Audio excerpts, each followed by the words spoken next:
33 number آیت کے آخری حصے کے بارے میں آج ہماری بات ہوگی۔ اس کے ابتدائی 2 حصوں میں ہم نے اس بات کی وضاحت پڑھی کہ انسان کی زبان سے نکلنے والی ہر بات کوئی نہ کوئی درجہ اور مقام رکھتی ہے، مگر وہ بات جس میں اللہ کی طرف بلاوا ہو، دین کی فکر کی دعوت ہو اور سنت رسول کی اتباع کا اعلان ہو، ایسی بات دنیا بھر کی تمام تر باتوں سے بڑھ کر افضل اور عمدہ بات ہوتی ہے، اور اس بات کے کرنے والا، کہنے والا اللہ رب العالمین کے ہاں سب سے بہترین گنا جاتا ہے۔ جیسا کہ حدیث میں بھی ہے کہ جس نے کسی کو خیر کے رستے پر لگایا، کسی نیکی کے کام پر اس کی رہنمائی کی، تو جتنا نیکی کرنے والے کو اجر ملے گا اتنا ہی اس کو نیکی کی رہنمائی کرنے والے کو اجر عطا کیا جائے گا۔ پھر دوسری بات یہ تھی کہ وہ شخص جس کی بات عمدہ ہے، خوبصورت ہے، اس کی ایک نشانی آپ یہ بھی دیکھیں گے کہ وہ خود بھی نیکی کا خوگر ہے، نیکی کا عادی ہے، نیک کام کرتا ہے۔ وہ خود ایسا نہیں ہے کہ لوگوں کو تو کہتا رہے لیکن خود نیک کام نہ کرے۔ وَعَمِلَ صَالِحًا، اور وہ خود بھی اچھا عمل کرتا ہے۔ اور اچھا عمل میرا بھائی کوئی بھی کام کرنے سے پہلے، کوئی بھی عمل کرنے سے پہلے بندہ اگر خود سے 2 سوال کر لے، 2 باتیں اپنے آپ سے پوچھ لے تو اس کا عمل خوبصورت ہو جاتا ہے۔ پہلا سوال یہ ہے کہ میں یہ عمل کس کے لیے کر رہا ہوں؟ میں یہ عمل کس کے لیے کر رہا ہوں؟ کیوں کر رہا ہوں؟ مجھے پتہ تو لگے۔ میں قرآن پڑھنے لگا ہوں، کس کے لیے پڑھنے لگا ہوں؟ میں نماز ادا کرنے لگا ہوں، کس کے لیے ادا کرنے لگا ہوں؟ میں روٹی کمانے لگا ہوں، تجارت کرنے لگا ہوں، کس کے لیے؟ اگر تو اس کا جواب یہ ہے کہ میں اللہ کے لیے یہ سب کچھ کر رہا ہوں، میں قرآن پڑھ رہا ہوں کہ میرا دین سنور جائے، میں نماز ادا کر رہا ہوں میری آخرت سنور جائے، میں تجارت کر رہا ہوں کہ جو ذمہ داریاں اللہ نے میرے کندھوں پہ ڈالی ہیں میں ان ذمہ داریوں کو پورا کر پاؤں، تو میرا بھائی 50% آپ نے میلہ لوٹ لیا، 50% تک آپ بہترین کام پر ہیں۔ دوسرا سوال جو اس کو 100% کرے گا، یہ میں جو کام کرنے لگا ہوں کس کے طریقے پر کرنے لگا ہوں؟ اگر تو یہ طریقہ نبی کریم صلی اللہ علیہ وآلہ وسلم کا طریقہ ہے تو پھر مبارک اور خوش نصیبی ہے کہ میرے پاس 100% اللہ کی رضا کے چانس ہیں کہ میں خالص اللہ کے لیے کام کر رہا ہوں اور اس طریقے پر کر رہا ہوں جس طریقے پر اللہ کو پسند ہے، اور وہ طریقہ صرف اور صرف نبی کریم صلی اللہ علیہ وآلہ وسلم کا طریقہ ہے۔ لیکن اگر کسی شخص نے ان دونوں سوالات میں کسی ایک کا جواب دیا اور دوسرے کا نہیں دیا، اور یہ سمجھ لیا کہ مجھے چلو 50% تو ملے گا ہی، یہ اس کی خام خیالی ہے، اس کو 50% بھی نہیں مل رہا۔ اللہ کے ہاں بات ہے پوری پوری۔ اللہ رب العالمین نے دین پورے کا پورا ہمارے سامنے سمجھا کر رکھ دیا ہے، تو نیک عمل اللہ رب العالمین کے ہاں اچھے عمل کی ڈیمانڈ ہے، نہ کہ زیادہ عمل کی۔ اللہ کو کوانٹٹی نہیں چاہیے، مقدار نہیں چاہیے، اللہ کو خلوص چاہیے، کوالٹی چاہیے، جسے ہم عام طور پر کہتے ہیں بھائی پیسے زیادہ لگا لو، چیز اچھی لے لو۔ اللہ رب العالمین کے ہاں عمل تھوڑا ہی بہت اچھا ہے اگر وہ خالص ہو، اور اگر عمل بہت زیادہ ہو، وہ خالص نہ ہو، تو اللہ کے ہاں وہ کچھ حیثیت نہیں رکھتا۔ اللہ نے قرآن میں یہ کہا کہ اللہ نے تمہیں زندگی اور موت کا سبق اس لیے دیا ہے تاکہ وہ تمہاری آزمائش کرے کہ تم میں سے اچھا عمل کون کرتا ہے۔ یہ نہیں کہا کہ تم میں سے زیادہ عمل کون کرتا ہے، یہ کہا کہ تم میں سے اچھا عمل کون کرتا ہے۔ اب کئی لوگ ایسے ہوتے ہیں جن کی عمر 20 سال ہے، 30 سال ہے، اللہ کو وہ اتنے پیارے لگ رہے ہیں اپنے عمل کی وجہ سے کہ اللہ ان کو چلتا پھرتا جنتی بنا دیتا ہے۔ اور کئی لوگ ایسے ہیں جن کے بال سفید ہو چکے ہیں، وہ اپنی عمر کے آخری حصے میں ہیں، لیکن اللہ کے ہاں ان کی کوئی وقت نہیں۔ کس وجہ سے؟ کہ ان کے پاس عمل کا ڈھیر موجود ہے لیکن خلوص نہیں ہے، سنت رسول موجود نہیں ہے۔ تو عمل صالح کب بنتا ہے؟ آپ قرآن میں جب بھی پڑھیں گے، آپ پڑھیں گے ان الذین آمنوا وعملوا الصالحات، عمل کے ساتھ صالح کا لفظ اللہ ضرور ذکر کریں گے۔ من عمل عملا صالحا، یہاں بھی لکھا ہے وعمل صالحا، عمل سارے ہی کر رہے ہیں، لیکن صالح عمل کس کا ہے، اچھا عمل کس کا ہے، اس کی ڈیفینیشن، اس کی وضاحت ہمیں سنت رسول ہی دے گی کہ اچھا عمل کون سا ہے، اور وہ اچھا عمل سنت رسول کے مطابق اور خالص اللہ کے لیے ہوگا تو پھر اچھا ہوگا۔ ادروائز جو عمل جتنا مرضی خوبصورت کیوں نہ ہو، اگر وہ سنت رسول کے مطابق نہیں تو اللہ کے ہاں وہ مردود ہے۔ یہ سادہ سا کلیہ اللہ کے رسول نے دیا، من عامل عملا لیس علیہ امرنا فہو رد، جس نے کوئی ایسا عمل کیا جس پر ہماری مہر نہیں، ہمارا حکم نہیں، تو وہ عمل مردود ہے، وہ عمل مردود ہو جائے گا۔ سنن دارمی میں ایک روایت آتی ہے، عبداللہ بن مسعود رضی اللہ عنہ کے شاگرد روزانہ ان کو گھر سے لینے کے لیے آتے تھے کہ آپ مسجد میں ہمارے ساتھ چلیں اور ہم اکٹھے ہی نماز ادا کریں گے جا کر۔ استاد کا وہ یوں اپنے حساب سے ادب کرتے تھے، اور ان کی عادت تھی کہ کبھی دروازہ نہیں کھٹکھٹاتے تھے استاد کا، انتظار کرتے تھے کہ کب وہ باہر نکلیں۔ اب ہوا یہ کہ ایک دن شاگردوں نے دروازہ کھٹکھٹا دیا۔ عبداللہ بن مسعود اپنی چادر گھسیٹتے ہوئے باہر نکلے اور کہا کیا بات ہے، تم نے آج یہ کام کیوں کیا؟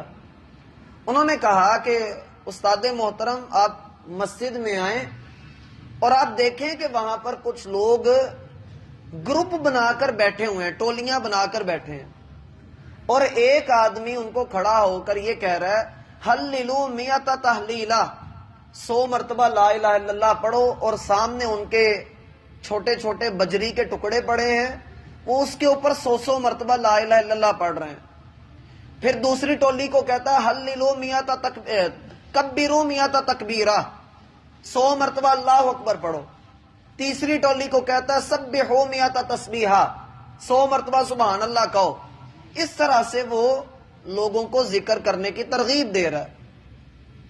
عبداللہ بن مسعود رضی اللہ عنہ فرمانے لگے کیا تم نے ان کو یہ نہیں کہا کہ ان کنکروں کے اوپر یہ سب کچھ پڑھنے کی جگہ پر وہ اپنے گناہ گنیں، اور ان کو یہ ضمانت تم نے نہیں دی کہ اس وجہ سے ان کی نیکیوں پر کچھ اثر نہیں پڑے گا، بلکہ اللہ ان کو اجر عطا کرے گا کہ وہ اپنے گناہ کو یاد کر کے اللہ کے ہاں شرمندہ ہیں۔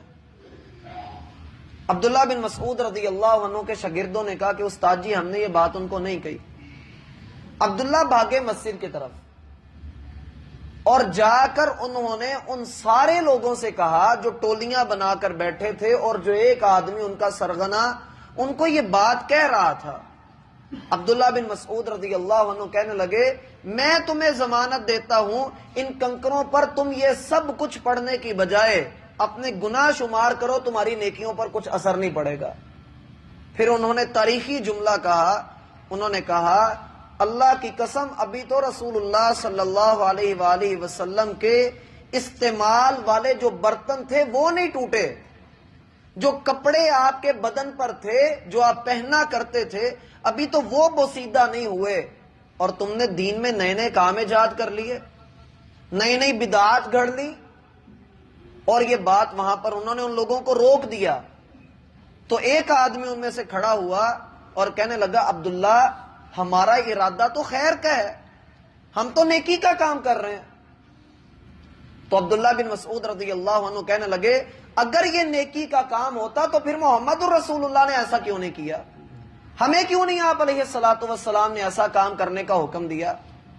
صحابہ کہتے ہیں کہ اس کے بعد ہم نے وقتی طور پر تو ان کو روک دیا، لیکن بعد میں سیدنا علی رضی اللہ عنہ کے دور خلافت میں جن لوگوں نے سیدنا علی رضی اللہ عنہ کو شہید کیا، یہ وہی لوگ تھے جو مسجد میں بیٹھ کر وہ کنکروں کے اوپر سبحان اللہ الحمدللہ اللہ اکبر پڑھ رہے تھے۔ خوارج کے اندر وہ شامل ہو گئے۔ تو میرا بھائی اچھا عمل وہی بنتا ہے جو اللہ کے رسول صلی اللہ علیہ وآلہ وسلم نے سکھا دیا۔ 3 صحابی اللہ کے رسول صلی اللہ علیہ وآلہ وسلم کی بیویوں کے پاس آئے۔ ان تینوں کے نام اکثر علماء کرام نہیں بتاتے، اور ہمیں بھی یہی نصیحت کی جاتی ہے کہ یہ نہ ذکر کیے جائیں، کیونکہ جلیل القدر صحابہ کرام ہیں، اور اگر ہم ان کے نام لیں تو ممکن ہے کہ آپ حیران ہوں، اور کئی لوگ تو انکار بھی کر دیتے ہیں، لیکن احادیث میں ان کے نام موجود ہیں۔ بہرحال وہ 3 صحابہ اللہ کے رسول کی بیویوں کے پاس آئے۔ انہوں نے آ کر اللہ کے رسول صلی اللہ علیہ وآلہ وسلم کی عبادت کے بارے میں پوچھا کہ اللہ کے رسول کیا کرتے ہیں۔ بیویوں نے بتایا کہ اللہ کے رسول تہجد ادا کرتے ہیں، اتنی لمبی کہ پاؤں میں ورم آ جاتا ہے، آپ روزہ رکھتے ہیں، نفلی روزہ رکھتے ہیں، اور پھر آپ اللہ کا ذکر بہت زیادہ کرتے ہیں۔ صحیح مسلم کی روایت ہے یہ۔ ان میں سے ایک صحابی نے کہا، کہاں اللہ کے رسول کہاں میں؟ اللہ کے رسول جنت میں سب سے پہلے داخل کیے جائیں گے، اور آپ اتنی عبادت کر رہے ہیں، اور ہم جیسے گنہگار وہ تو کچھ بھی نہیں کر رہے۔ اللہ کی قسم جب تک چلتی سانسیں ہیں میں ساری رات تہجد پڑھتا رہوں گا، میں تہجد نہیں چھوڑوں گا۔ بڑا اچھا جذبہ ہے۔ دوسرے نے کہا، کہاں اللہ کے رسول اور کہاں ہم؟ اللہ کی قسم اللہ کے رسول اگر روزہ رکھتے ہیں تو جب تک میری زندگی ہے میں کسی دن بھی روزہ نہیں چھوڑوں گا۔ میں بڑا گنہگار ہوں، میں اللہ کے قریب ہونا چاہتا ہوں۔ تیسرے نے کہا، کہاں اللہ کے رسول اور کہاں ہم؟ اللہ کی قسم آج کے بعد میں اپنے گھر نہیں جاؤں گا، میں جنگل میں چلا جاؤں گا، وہاں بیٹھ کر اللہ کو یاد کروں گا، وہی نماز ادا کروں گا، میں اور میرا رب بس، مجھے اور کوئی تیسری چیز نہیں چاہیے۔ میں اپنے رب کو یاد کرنا چاہتا ہوں، مجھے تنہائی چاہیے، مجھے ٹائم چاہیے، میں اپنے آپ کو دوں، اپنے رب کی عبادت کروں۔ اور یہ تینوں باتیں میرا بھائی دیکھنے میں سننے میں بڑی اعلیٰ ہیں، بڑی افضل باتیں ہیں، شریعت میں ان کی فضیلت بھی ہے، لیکن یہ جو ان کا کہنا تھا، نبی صلی اللہ علیہ وآلہ وسلم کو خبر ملی۔ آپ نے ان تینوں کو بلایا، آپ نے ان سے کہا، انتم الذین قلتم کذا و کذا، تم تینوں نے یہ باتیں کہی ہیں؟ وہ کہنے لگے، جی اے اللہ کے رسول صلی اللہ علیہ وآلہ وسلم، ہم نے یہ باتیں کہی ہیں۔ آپ نے بلال رضی اللہ عنہ کو کہا کہ ممبر لاؤ۔ ممبر لایا گیا، کہا لوگوں کو اکٹھا کرو، لوگوں کو اکٹھا کیا گیا، اور آپ علیہ الصلوۃ والسلام ممبر پر چڑھے، اور آپ نے کہا، تم میں سے کچھ لوگ ایسے ہیں جو کہتے ہیں کہ ہم ساری رات تہجد ادا کریں گے، سنو کہ میں رات کو سوتا بھی ہوں اور تہجد بھی ادا کرتا ہوں۔ پھر تم میں سے کچھ لوگ ایسے ہیں جو یہ کہتے ہیں کہ ہم ساری زندگی روزہ رکھیں گے، سنو میں روزہ چھوڑتا بھی ہوں، روزہ رکھتا بھی ہوں۔ اور تم میں سے ہی کچھ لوگ ایسے ہیں جو یہ کہتے ہیں کہ وہ گھر نہیں آئیں گے، اپنی بیویوں کے حقوق اولاد کی ذمہ داریوں کو پورا نہیں کریں گے۔ میں اپنی بیویوں کے حقوق بھی پورے کرتا ہوں، اولاد کی ذمہ داریاں بھی پوری کرتا ہوں۔ اب تم میں سے جس کسی نے میرے طریقے سے ہٹ کر کوئی انداز اختیار کیا تو اس کا مجھ سے کوئی تعلق نہیں۔ مشہور حدیث ہے، مر راغب عن سنتی فلیس منی، جس نے میری سنت سے منہ موڑا اس کا مجھ سے کوئی تعلق نہیں۔ تو میرا بھائی اچھا عمل تبھی بنتا ہے جب وہ سنت کے مطابق ہو۔ اب ایک آخری بات سمجھ لیں، بعض لوگ کسی بھی بدعت کے اندر پڑتے ہیں، ان کو منع کیا جائے تو وہ کہتے ہیں دکھاؤ جی منع کہاں پر ہے، اللہ کے رسول نے منع تو کیا ہی نہیں۔ تو اگر میرا بھائی یہ بات مان لی جائے پھر ایک بہت بڑا دروازہ کھل جاتا ہے بدعات کا۔ کیسے؟ ایک آدمی ہے، وہ ایک رکعت میں 3 سجدے کر رہا ہے، ہم اس کو کہتے ہیں یہ ٹھیک نہیں ہے، وہ کہتا ہے مجھے دکھاؤ منع کہاں پر ہے؟ واقعی کہیں پر نہیں لکھا کہ ایک رکعت میں 3 سجدے کرنا منع ہے، حرام ہے، کہیں پر بھی نہیں لکھا، لیکن منع کیا ہے شریعت نے، لیکن ایک دوسرے رنگ سے۔ کس طرح سے؟ شریعت نے کر کے دکھا دیے کہ 2 سجدے ہی کرنے، اس سے زیادہ نہیں کرنے۔ شریعت نے رمضان کے روزے رکھ کے دکھا دیے کہ اتنے ہی رمضان کے روزے ہیں، اس سے زیادہ نہیں ہے۔ اب اگر کوئی بندہ اس سے زیادہ کام کرے گا تو وہ 2 باتیں کہہ رہا ہوگا۔ نعوذ باللہ محمد الرسول اللہ نے یہ بات ہم تک نہیں پہنچائی، یہ ایک رکعت میں 3 سجدے کرنا ہے، نعوذ باللہ اللہ کے رسول نے نہیں بتایا، میں تمہیں بتا رہا ہوں۔ اور جب وہ یہ بات کہہ رہا ہے کہ اللہ کے رسول نے نہیں بتایا، تو دوسرا دعویٰ آٹومیٹیکلی کر رہا ہے کہ اللہ نے میرے اوپر وحی اتاری ہے، اللہ نے دین اپنا میرا بھائی مکمل کر دیا ہے۔ اب جو اللہ کے رسول کے طریقے سے 1 سینٹی میٹر بھی آگے بڑھے گا تباہ ہو جائے گا، اس کا عمل اللہ کے ہاں مقبول نہیں ہوگا۔ تو اس لیے جتنا شریعت نے دیا ہے اتنا لیں۔ بعض لوگ یہ بھی کہہ رہے ہوتے ہیں جی دیکھو اللہ نے اتنا کچھ دیا ہے، ہم پھر بھی گن گن کر اللہ کی عبادت کرتے ہیں۔ بھائی اللہ نے کہا ہے گن گن کے اللہ کی عبادت کرو، اللہ کو جتنی پسند ہے اللہ نے اتنا ہی حکم دیا ہے۔ اس طرح سے تو کسی کا دل کرے گا میں ظہر کی 6 پڑھ لوں، اور جس کا دل نماز پڑھنے کا نہیں کرتا وہ کہے گا میں 1 پڑھ لوں، نماز ہی پڑھنی ہے رب کے لیے جتنی مرضی پڑھ لو۔ تو میرا بھائی شریعت کو اپنے مطابق نہ کریں، خود شریعت کے مطابق ہو جائیں، پھر بندے کا عمل۔ 33 نمبر آیت کے آخری حصے